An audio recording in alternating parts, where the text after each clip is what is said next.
नमस्कार साथियों, स्वागत है आप सबका अपने चैनल पर। हम करेंगे आज से कक्षा 10वीं के राजस्थान अध्ययन शुरू। हमने कक्षा छठी, 7वीं, 8वीं और 9वीं के राजस्थान कर ली है। हमें पता है ये हमारी बेसिक बुक्स हैं, तो हम इन्हें पहले कंप्लीट करेंगे, फिर टॉपिक्स पर जाएंगे धीरे धीरे। चाहे वो वर्ल्ड ज्योग्राफी हो, चाहे वो राजस्थान के बाकी सब टॉपिक्स हो। ये 10वीं तक की मेन किताबें हैं, तो ये हम 10वीं वाली किताब कर लेंगे, उसके बाद में टॉपिक शुरू करेंगे। और 10वीं की किताब हम शुरू करेंगे उसके लास्ट चैप्टर राजस्थान के प्रमुख व्यक्तित्व के साथ में। तो हम शुरू करते हैं निहाल चंद से।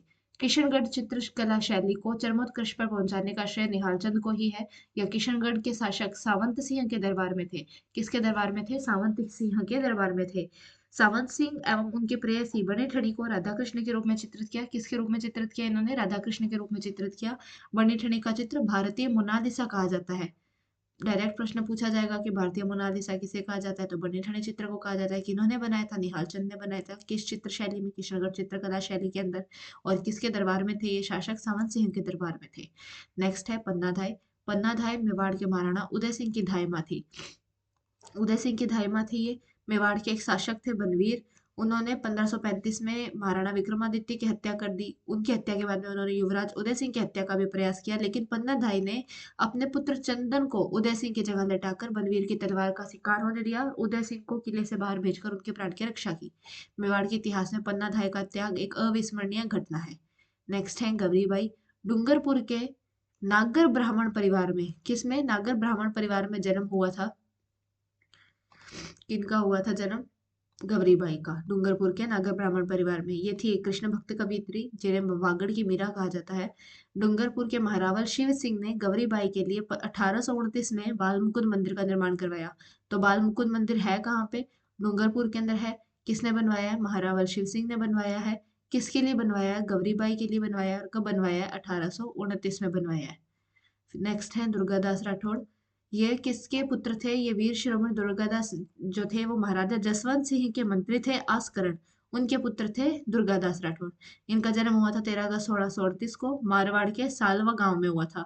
ये जसवंत सिंह की सेना में रहे। महाराजा की मृत्यु के बाद उनकी रानी और खास हुए जोधपुर के उत्तराधिकारी अजीत सिंह। जोधपुर के उत्तराधिकारी कौन थे? अजीत सिंह की रक्षा के लिए मुगल सम्राट औरंगजेब से उन उसके मृत्यु पर, यानी कि औरंगजेब मरा था ना 1707 में, तो उसकी मृत्यु तक दुर्गादास राठौड़ ने राजा की रानियों का और उनके जो उत्तराधिकारी थे अजीत सिंह का, उनकी रक्षा की। और उसके लिए क्या किया? राठौड़ सिसोदिया संघ का निर्माण किया और संघर्ष किया औरंगजेब के साथ में। शाहजादा अकबर को, शाहजादा अकबर कौन? औरंगजेब का बेटा। शाहजादा अकबर को औरंगजेब के विरुद्ध सहायता दी। और उसके पुत्र पुत्री, किसके पुत्र पुत्री? शाहजादा अकबर के जो पुत्र पुत्री थे कौन? बुलंद अख्तर और सफीउद्दीन, इनको इस्लामोचित शिक्षा देकर मित्र धर्म निभाया एवं सहिष्णुता का परिचय दिया। अंत में महाराजा अजीत सिंह से अनबन होने पर सकुटुंब मेवाड़ चले गए और अपने स्वावलंबी होने का परिचय दिया। दुर्गादास की मृत्यु उज्जैन में हुई थी कब? 22 नवंबर 1718 में। जन्म कब हुआ उनका? 1638 में हुआ है। और मृत्यु कब हुई है? 1718 के अंदर हुई है उनकी मृत्यु। उनकी वीरता एवं साहस के गुणगान में मारवाड़ से यह उक्ति प्रचलित है, मायड़ ऐसा पूत जन जैसे दुर्गादास। नेक्स्ट है दुरसा आढ़ा। दुरसा आढ़ा अकबर के समकालीन। दुरसा आढ़ा ने किसके समकालीन थे? ये अकबर के समकालीन थे। दुरसा आढ़ा ने महाराणा प्रताप एवं रावचंद्र सेन के देश प्रेम की भावना का यशोगान किया है। किस किस के लिए? महाराणा प्रताप के लिए और चंद्रसेन के लिए। किसके दरबार में थे ये? अकबर के दरबार में थे। विरुद्ध छतहरी, इनकी रचनाएं कौन सी है? विरुद्ध छतहरी ये सर्वाधिक प्रसिद्ध है। किरतार बावनी, वीरमदेव सोलंकीरा दोहा। तो कौन सी किताब है दुरसा आढ़ा की? विरुद्ध छतहरी, किरतार बावनी और वीरमदेव सोलंकीरा दोहा। नेक्स्ट है दयाल दास। बीकानेर रे राठौड़ारी ख्यात के रचनाकार दयाल दास का जन्म हुआ है 1798 ईस्वी में। बीकानेर के कुड़िया गांव में हुआ है। कहाँ हुआ दयाल दास का जन्म? 1798 में बीकानेर के कुड़िया गांव में हुआ है। और क्या रचना की इन्होंने? बीकानेर रे राठौरारी ख्यात। दयालदास की ख्यात के हस्तलिख प्रति में राठौड़ों की उत्पत्ति से लेकर, कब से? राठौड़ों की उत्पत्ति से लेकर महाराजा सरदार सिंह के राज्यारोहण यानी कि 1851 तक का इतिहास लिखा गया है। किस, कहाँ से? राठौड़ों की उत्पत्ति से लेकर सरदार सिंह के राज्यारोहण तक का।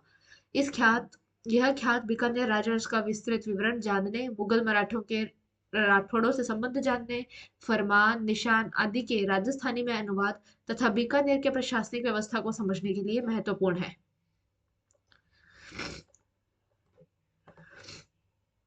नेक्स्ट है कविराज श्यामल दास। मेवाड़ के महाराणा शंभू सिंह। कहाँ के? मेवाड़ के महाराणा शंभू सिंह एवं उनके पुत्र महाराणा सज्जन सिंह के दरबारी कवि थे कौन? कविराज श्यामल दास। इनका जन्म हुआ 1836 में। कहाँ पर? धोकलिया भीलवाड़ा में।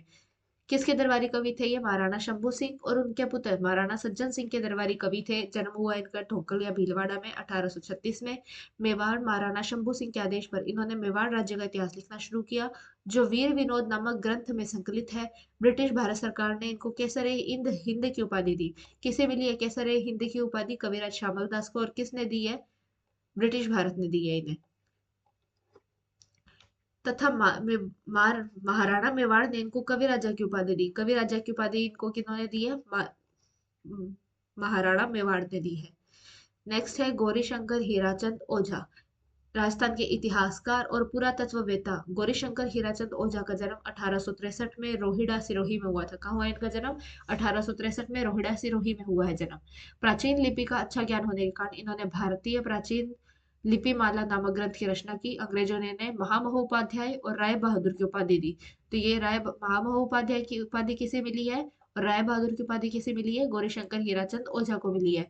किसने दिया? अंग्रेजों ने दिया। इन्होंने क्या लिखा है? भारतीय प्राचीन लिपिमाला ये ग्रंथ लिखा है इन्होंने। और ऊपर अपने कौन सी दो पढ़ी थी? केसर ए हिंद। केसर ए हिंद और कवि राजा उपाधि मिली है कविराज श्यामल दास को। अगले हैं बीरबल सिंह।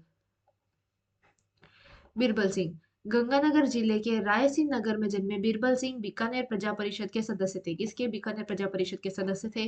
वह सामंती अत्याचारों का विरोध करने एवं नागरिक अधिकारों की प्राप्ति के हर आंदोलन में अगवा रहते थे। प्रजा परिषद ने 30 जून 1946 को रायसिंह नगर में एक कार्यकर्ता सम्मेलन पर कर भावी रणनीति पर विचार किया। 1 जुलाई 1946 के दिन झंडा अभिवादन के तहत कार्यकर्ता हाथों में तिरंगे झंडे लिए सम्मेलन स्थल पर पहुंचे। इसी बीच रेलवे स्टेशन पर कार्यकर्ताओं की गिरफ्तारी और उन पर जुल्म की सूचना पाकर बीरबल सिंह के नेतृत्व में कार्यकर्ता हाथ में तिरंगा लेकर स्टेशन की ओर बढ़ने लगे, जिससे घबराकर सरकारी अधिकारी ने गोली चलवा दी। इनमें से एक गोली का शिकार बीरबल सिंह बना, लेकिन उसने तिरंगे को गिरने नहीं दिया। घायल अवस्था में भी बीरबल सिंह ने के बोल फूट पड़े, झंडा ऊंचा रहे हमारा, झंडा ऊंचा रहे हमारा। अगले हैं विजयदान देथा। कौन है? विजयदान देथा। 1 सितंबर 1926 को बोरुंदा जोधपुर में। कहा हुआ इनका जन्म? बोरुंदा जोधपुर में हुआ है। इनकी कृतियां कौन कौन सी है? बातारी फुलवारी, बापू के 3 हत्यारे, चौधराइन की चतुराई, दुविधा, अलेखू, हिटलर। ये रूपायन संस्था बोरुंदा के सह संस्थापक है। सह संस्थापक है किसके? रूपायन संस्था बोरुंदा के। बिज्जी उपनाम से प्रसिद्ध देथा को 1974 में केंद्रीय साहित्य अकादमी पुरस्कार मिला। 1992 में भारतीय भाषा परिषद पुरस्कार, 2002 में बिहारी पुरस्कार, 2006 में साहित्य चूड़ामणि, 2007 में पद्मश्री और 2012 में राजस्थान रत्न से सम्मानित किया गया। उनकी लोक कथा पर मणि कौल ने पहले दुविधा फिल्म बनाई और फिर इसी कथा पर अमोल पालेकर ने पहली पहेली नामक फिल्म बनाई। तो इनकी ये जो रचना है ना, दुविधा, इसके ऊपर बनाई है। अमोल पालेकर ने तो पहली फिल्म और मणिकौल ने बनाई है दुविधा फिल्म।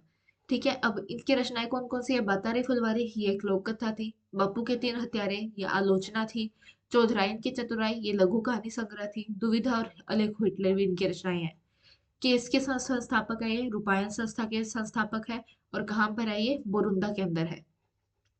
बिज्जी इनका उपनाम था। इन्हें केंद्रीय साहित्य अकादमी पुरस्कार कब मिला है? 1974 के अंदर। कब मिला है? 1974 में। इनके अपने पुरस्कार कौन कौन से पढ़ते हैं? एक तो पढ़ते हैं अपने 1974 के अंदर केंद्रीय साहित्य अकादमी पुरस्कार।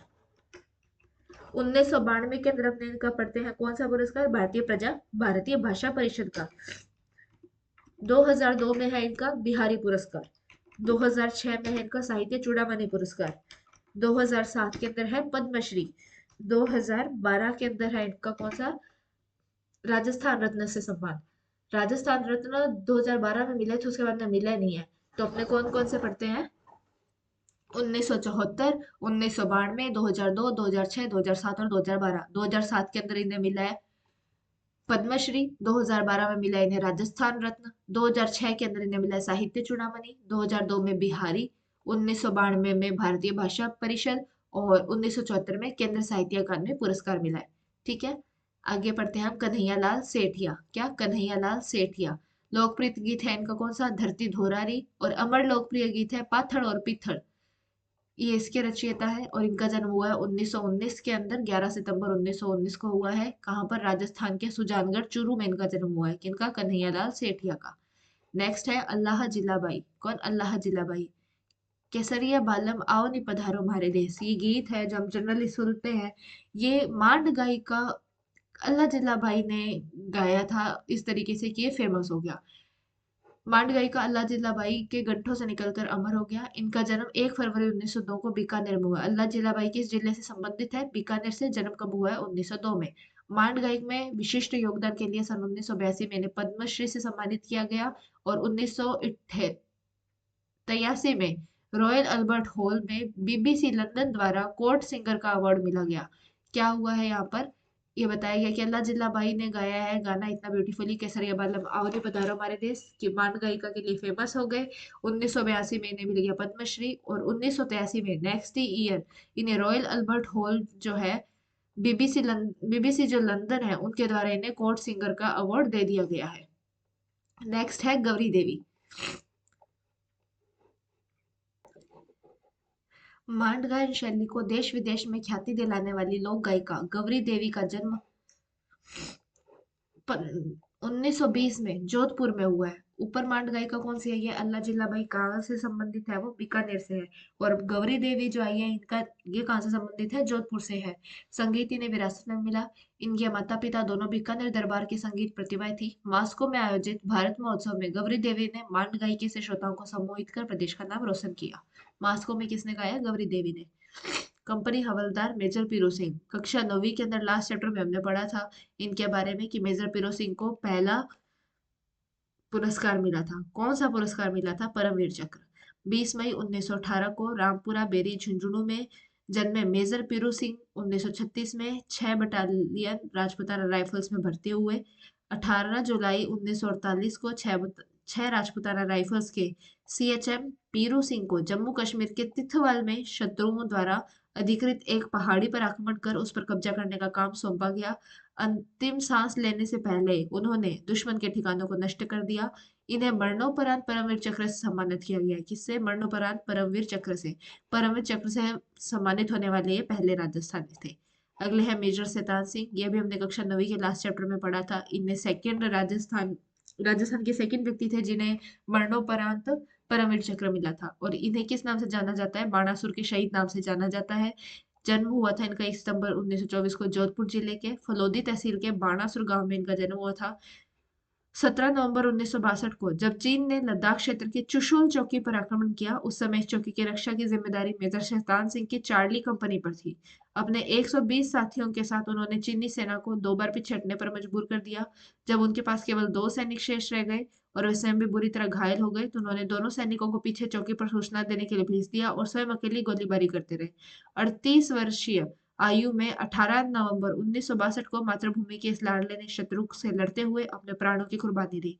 मेजर शैतान सिंह को मरणोपरांत परमवीर चक्र से सम्मानित किया गया। अगले हैं स्वामी केशवानंद। शिक्षा संत के रूप में ये प्रसिद्ध हैं। इनका जन्म हुआ था सीकर के मंगलूणा गांव के 1883 में हुआ था, चौधरी ठाकर सिंह के घर में। इनका बचपन का नाम क्या था, बीरमा। क्या नाम था इनके बचपन का, बीरमा नाम था।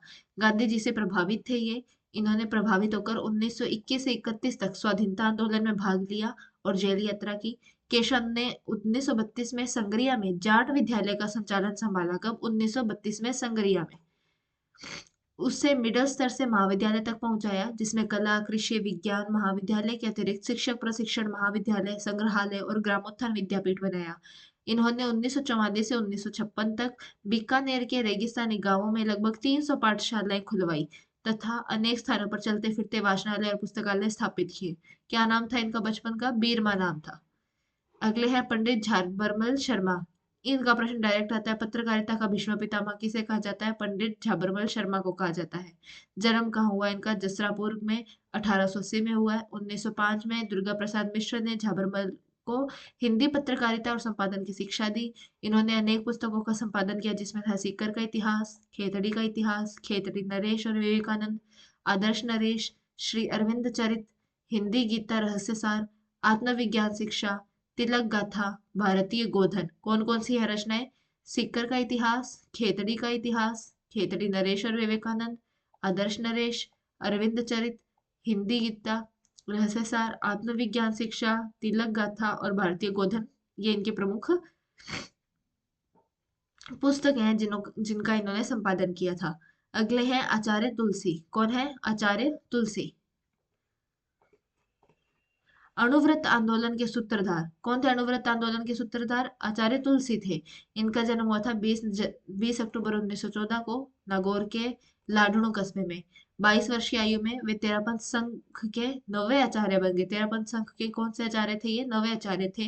नैतिकता के उत्थान के लिए उन्होंने 1949 ईस्वी में अणुव्रत आंदोलन का सूत्रपात किया। कब शुरू हुआ अणुव्रत आंदोलन? 1949 में। इससे जनमानस को जोड़ते हुए 1 लाख किलोमीटर की पद यात्राएं की। आचार्य तुलसी का संदेश है, इंसान पहले इंसान फिर हिंदू या मुसलमान। तो सीधी लाइन देकर पूछ ले कि ये लाइन किसने कही थी, तो इनकी कही थी आचार्य तुलसी ने। नेक्स्ट है कोमल कोठारी। अभी जो रीट का पेपर हुआ था ना, उसमें ये नाम आए थे। कोमल कोठारी, कृपाल सिंह शेखावत, जगजीत सिंह और कर्पूर चंद कुलिस। इन्हें इनके टाइम के अकॉर्डिंग अरेंज करना था। मतलब डायरेक्ट देखो सीधे क्वेश्चन आया, यहाँ से ऊपर ऊपर से नाम उठाए हैं और इन्हें कहा है कि आप इन्हें इनके समय अनुसार अरेंज करो। फिर ऑप्शन दे दिए ABCD है। तो ध्यान से पढ़ना इन्हें। कोमल कोठारी का जन्म कब हुआ है? 4 मार्च 1929 को चित्तौड़गढ़ जिले के कपासन कस्बे में हुआ है। इन्होंने लोक संस्कृति में उन्नयन में अपना संपूर्ण जीवन लगा दिया। इन्होंने 1960 में जोधपुर जिले के बोरुंदा कस्बे में रूपायन नामक संस्था की स्थापना की। किसकी स्थापना की है? रूपायन नामक संस्था की है। कब? 1960 में जोधपुर के बोरुंदा जिले में। ये तो है इनके प्रॉपर संस्थापक है रूपायन संस्था के। सह संस्थापक अपनों ने ऊपर क्या नाम पढ़ा था? अपने जस्ट ऊपर पढ़कर आए हैं। कौन थे ये रूपायन संस्था के सह संस्थापक? हिंट है कि उनकी रचनाएं थी ये दुविधा, अलेखो, हिटलर। तो आप बताएं, कमेंट में बताना है कि कौन थे इसके सह संस्थापक रूपायन संस्था के। अगले हैं कृपाल सिंह शेखावत। शिल्प गुरु क्या कहा जा रहा है इन्हें? शिल्प गुरु कहा जा रहा है। कृपाल सिंह शेखावत का जन्म हुआ है सीकर के मऊ ग्राम में 1922 में हुआ है। इन्होंने ब्लू पोर्ट्री पर चित्रांकनों के माध्यम से अंतरराष्ट्रीय पहचान बनाई। 1974 में इन्हें क्या मिल गया? पद्मश्री मिला है। कब मिला है? 1974 में पद्मश्री मिला है। किसके लिए? ब्लू पोर्ट्री के लिए। अगले हैं जगजीत सिंह। 8 फरवरी 1941 को श्रीगंगानगर कस्बे के एक सिख परिवार में जन्मे गजल गायक। क्या थे ये? गजल गायक थे जगजीत सिंह। इनका निधन हो गया 2011 में 10 अक्टूबर को। इन्हें मरणोपरांत राजस्थान सरकार ने 31 मार्च 2012 को राजस्थान रत्न पुरस्कार से नवाजने की घोषणा की। अगले हैं पंडित विश्व मोहन भट्ट। 12 जुलाई 1950 को जयपुर में पंडित विश्व मोहन भट्ट का जन्म हुआ। कहाँ हुआ है? जयपुर में हुआ है। 1965 ईस्वी में इन्होंने देश विदेश में संगीत प्रस्तुतियां देनी शुरू की। 1994 में इन्हें विख्यात ग्रैमी पुरस्कार मिला है। कौन सा पुरस्कार मिला है? ग्रैमी पुरस्कार। कब? 1994 में। किसे मिला है? पंडित विश्व मोहन भट्ट को। इन्होंने क्या किया था? एक वीणा बनाई थी जिसका नाम रखा था इन्होंने मोहन वीणा। इसके अंदर इन्होंने क्या किया था? गिटार में सितार, सरोद और वीणा के 14 अतिरिक्त तारों के सटीक और अद्भुत मुहावरों का समन्वय किया। मुझे म्यूजिशियन की लैंग्वेज में कहे, अपने कह नहीं सकते क्या चीज़ है, पर अपने ऐसे याद कर सकते हैं कि गिटार के अंदर इन्होंने सितार, सरोद, वीणा, इन सभी के अलावा 14 और वायर्स को जोड़ के एक बना ली नई चीज, जिसे इन्होंने नाम दे दिया क्या? मोहन वीणा। तो मोहन वीणा किसने बनाई थी? पंडित विश्व मोहन भट्ट। क्या क्या मिलाकर? गिटार में सितार, सरोद, वीणा के 14 अतिरिक्त तारों को जोड़कर। अगले हैं कर्पूर चंद्र कुलिश। 20 मार्च 1926 को टोंक जिले के सोडा गांव में कर्पूर चंद्र कुलिश का जन्म हुआ। 1951 में कुलिश ने पत्रकार जीवन की शुरुआत की और 7 मार्च 1956 को संध्याकालीन दैनिक के रूप में राजस्थान पत्रिका की शुरुआत हुई। कब हुई है? 1956 में शुरू हुई है संध्याकालीन दैनिक के रूप में राजस्थान पत्रिका की शुरुआत 1956 में। किसने की है? कर्पूर चंद्र कुलिश ने की है, जिनका जन्म कहाँ हुआ था? टोंक जिले में हुआ था 1926 में। आपातकाल 1975 के समय इन्होंने राजस्थान के गांव की यात्रा की और ग्रामीण जनजीवन व सामाजिक व्यवस्था पर मैं देखता चला गया श्रृंखला लिखी, जो राजस्थान के ग्रामीण परिवेश का प्रामाणिक दस्तावेज मानी जाती है। कुलिश ने पोलम पोल नाम से ढूंढाड़ी में नियमित कॉलम लिखा। उनके साहित्यिक वसीयत मानी जाती है। एक तो इन्होंने लिखा है क्या? पोलम पोल। एक तो लिखा है इन्होंने पोलम पोल, जो एक कॉलम था, और मैं देखता चला गया, ये इनकी एक श्रृंखला थी। अगले लास्ट है अपने डॉक्टर पी के सेठी जयपुर फुट वाले हैं ये, जिन्होंने जयपुर फुट का आविष्कार किया था। कौन थे जयपुर फुट के जनक? डॉक्टर पी के सेठी ने सवाई मानसिंह चिकित्सालय कार्यरत रामचंद्र के सहयोग, इनका सहयोगी कौन था? रामचंद्र था। कहाँ पर था ये? सवाई मानसिंह चिकित्सालय में थे, जयपुर में। उनके सहयोग से 1969 में दिव्यांगों के लिए नकली पैर जयपुर फुट विकसित किया। इस कार्य के लिए इन्हें रेमन मैग्सेसे अवार्ड में मिला है, डॉक्टर वीसी राय सम्मान में मिला है, पद्मश्री सम्मान में मिला है, और Rotary International award for world understanding and peace पुरस्कार भी प्राप्त हुए। कौन कौन से? Ramon Magsaysay, doctor VC Roy सम्मान, Padma Shri, Rotary International award for world understanding and peace पुरस्कार प्राप्त हुए हैं। यह हो गया हमारा चैप्टर पूरा। इसके प्रश्न कुछ इस प्रकार है। स्वामी विवेकानंद का जन्म किस जिले में हुआ था? ऑप्शन आप मुझे कमेंट में बताएंगे कि किस जिले में जन्म हुआ है। एक और मैंने आपको कौन सा प्रश्न दिया है कि रूपायन संस्था के आपको सह संस्थापक बताने हैं कि सह संस्थापक कौन थे। और हिंट मैंने दिया था कि उनकी रचनाएं थी दुविधा और अलेको हिटलर। और इस क्वेश्चन का भी आपको ऑप्शन में आंसर बताना है, कमेंट्स में आंसर बताना है। अगला प्रश्न है, जयपुर फुट के जनक कौन थे? ये तो जस्ट अपने पढ़कर आए हैं, डॉक्टर पी के सेठी। इंसान पहले इंसान फिर हिंदू या मुसलमान, ये किसने कहा है? ये कहा है आचार्य तुलसी ने। वागड़ की मीरा किसे कहा जाता है? गौरी बाई को कहा जाता है। परमवीर चक्र से सम्मानित होने वाले प्रथम कौन थे? प्रथम थे पीरू सिंह, सेकंड थे शैतान सिंह। अगला प्रश्न है, दुर्गादास राठौड़ का जन्म कब व कहाँ हुआ? जो दुर्गादास राठौड़ का जन्म हुआ है वो हुआ है 1638 के अंदर, मृत्यु हुई है 1717 के अंदर। कहाँ पर जन्म हुआ इनका? मारवाड़ के साला गांव में। अगला प्रश्न है, मेजर शैतान सिंह भारतीय सेना की किस कंपनी का नेतृत्व कर रहे थे? किसका? चार्ली का। कर्पूर चंद्र कुलिश किस समाचार पत्र के संस्थापक थे? कर्पूर चंद्र कुलिश थे संध्याकालीन दैनिक राजस्थान पत्रिका के। ब्लू पोट्री पर चित्रांकन के लिए प्रसिद्ध शिल्पकार कौन है? भैरव सिंह शेखावत। पत्रकारिता का भीष्म पितामह किसे कहा जाता है? पंडित झाबरमल शर्मा को। प्राचीन लिपि माला ग्रंथ के रचनाकार कौन है? गौरीशंकर हीराचंद ओझा, जीएच ओझा। बिज्जी किस साहित्यकार का उपनाम है? विजयदान देथा का। कविराज श्यामल दास की महत्वपूर्ण रचना का नाम लिखिए। इनकी कौन सी एक महत्वपूर्ण रचना है? हिंट ये है कि उस रचना के अंदर ऐसे कहते हैं कि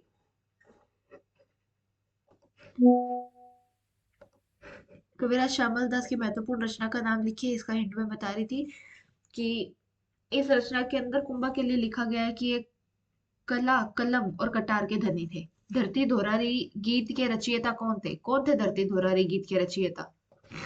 तो वे थे कन्हैयालाल सेठिया। अभी सुमेलित करना है कि पंडित जाबरमल शर्मा पत्रकारिता से संबंधित है, शैतान सिंह वीरता से है, जिन्हें सेकंड मरणोपरांत परमवीर चक्र मिला था, चार्ली कंपनी के थे। जगजीत सिंह गजल गायक थे। गौरीबाई कृष्ण भक्ति में थी। तो इसी के साथ में हमारा चैप्टर पूरा होता है। इन लघुतात्मक प्रश्नों को अपने एक बार ऊपरी नजरों से देख लें कि इसमें क्या कोई प्रश्न आता है। और हम मिलेंगे अब अगली वीडियो के साथ में, जिसके अंदर हम करेंगे इससे पहले वाला चैप्टर, यानी कि अध्याय नंबर 10 करेंगे हम, जो कि है राजस्थान के प्रमुख पर्यटन स्थल। ये चैप्टर काफी काफी काफी बड़ा है, तो हम इसको टुकड़ों के अंदर करेंगे, क्योंकि इसके अंदर हर जिले के मेजर मेजर जगह बताई गई है, जैसे 2.5 दिन का झोपड़ा, ख्वाजा साहब की दरगाह, आना सागर झील। इनमें से ही क्वेश्चंस आते हैं और हम फिर भी गलत करके आ जाते हैं। तो अभी हम मिलते हैं कल अपनी अगली वीडियो के साथ में, जिसमें हम पढ़ेंगे अध्याय नंबर 10। तब तक जो पढ़ा है उसको वापस रिपीट कीजिए, रिवाइज कीजिए, और हम मिलते हैं अगली वीडियो में। तब तक के लिए जय हिंद, जय भारत। पढ़ते रहिए, पढ़ाते रहिए।